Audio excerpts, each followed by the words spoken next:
Ang saya ko nga dyan mga langga kasi dumating na yung pinaghirapan ko na task kay TikTok. Wow, grabe. Thank you, Lord. So, dahan-dahan ko nang nabibili yung mga gamit na gusto ko.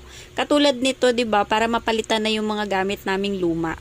Bihira ko nga lang pinupost o finiflex yung mga nare-receive kong mga free sample, mga sponsor ng ating mga pa-seller. Pero this time guys, itong task na to natapos ko, ay ang binili ko talaga siya ng gamit. Gusto ko kasi guys, pag natapos yung task ko, yung binibili ko, yung nakikita ko talaga, tapos yung nagagamit talaga sa bahay. Sa totoo lang, hindi birong maging affiliate.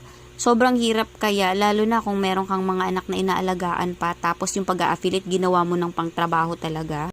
Umabot na nga ako sa point na kahit naguhugas ako, nag-iisip pa ako ng magiging content ko, grabe. Pero grabe yung worth it talaga, kaya sipagan lang natin at sisipagan pa ng lalo. Lagi ko lang iniisip hanggat nandito yung account ko, gumigising ako na nandyan pa rin ang account ko, laban